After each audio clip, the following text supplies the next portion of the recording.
Food safety is a fundamental component of public health, crucial for preventing foodborne illnesses and ensuring that the food supply remains safe and nutritious.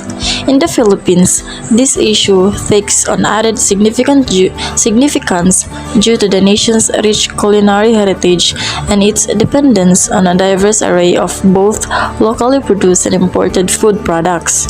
Ensuring food safety is essential not only for protecting the health of consumers but also for maintaining the integrity and reputation of the food industry.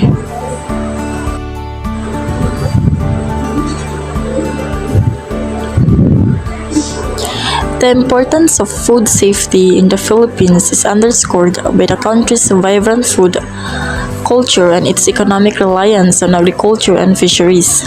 Contaminated food can lead to widespread health risks, economic losses, and erosion of consumer confidence. To address these challenges, the Philippines has established a comprehensive regulatory framework and implemented various food safety initiatives. These measures aim to uphold high standards of hygiene and safety throughout the food supply chain, from production and processing to distribution and consumption.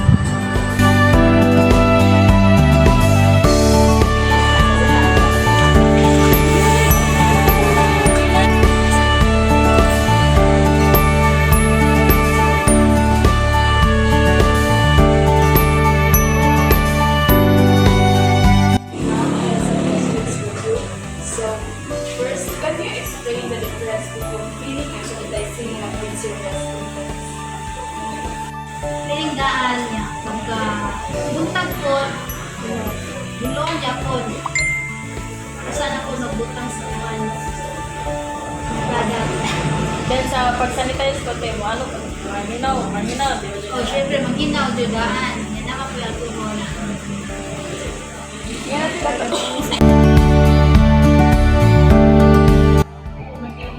So for our question, what are the effective methods for cleaning and sanitizing your surfaces and equipment?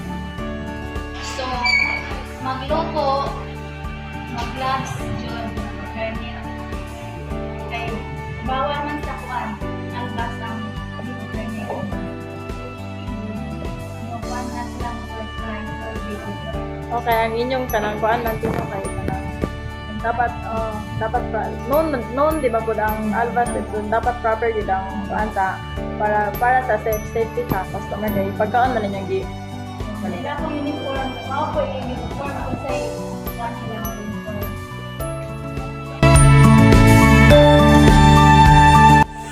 So good day ma'am. The third question is what type of cleaning agents and sanitizers are commonly used in the food industry? So unsa man ang common na mga sanitizer or sanitizer or kanang cleaning agent na yung ganito like sa paghugas sa mga ganito.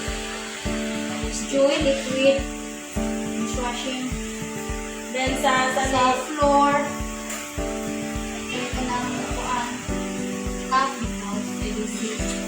then sa paan sanitizer.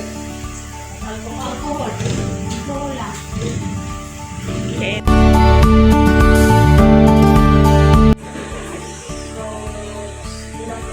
How do businesses ensure that cleaning and sanitizing procedures are properly followed?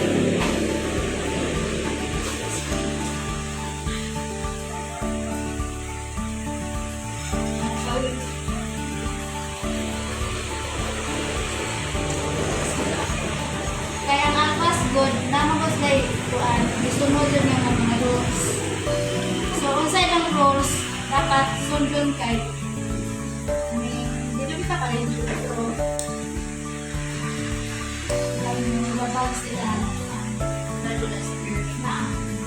Especially po dito kayo, parang ang inyong ibalikan kay food man, so dapat yung proper and safety like sa customer. For the sake of the customer's health. Okay. If dili mo good proper, di ba, kay ang i-mention sa albas kay Mauan. hindi na siya makakita. Na may feedback man to sa ilaga. Naging sila a person nga mo surprise of survey nga rin. Tanaw ko sa Okay. sa first na mo nga, ano sa amas kay Hindu yun siya. Kaya naman ko yung alma sa sister niya, Hindu yun siya. Mo dahil ko ano siya. Nagtiyad mo ni. Kaya ang mga kanagi Korean tilagaan. Can you describe about the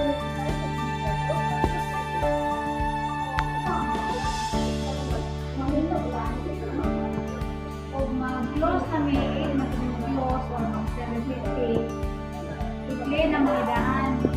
Basta ang sa pag-uman, clear. Hindi na ko tapos na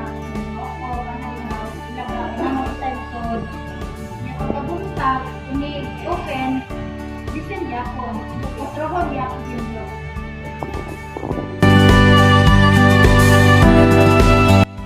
For the next year, what are the consequences of liquid plant feeding and fertilizing?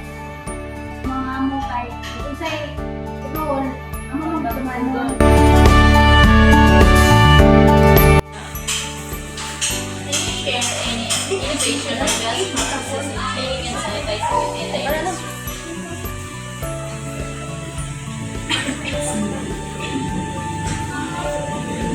dapat yung mga video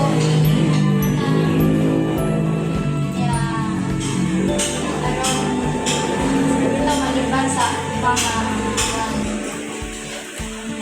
gloves before luto na mag-gloves, burning, safety. Then, tinut ba ako, tino basta ka nang i-follow juga sa rules and regulations din mo kay Arno wala kita dagang istorya sa customer like na mag-uban magud nga dili magamit og kuan din ang mabalik kay lingon na kay kasi hugaw ni kay wala dili proper ang kuan dili proper ang procedure na paghinlo so nindot ginang sunod-sunod bilang for the safety pa kasi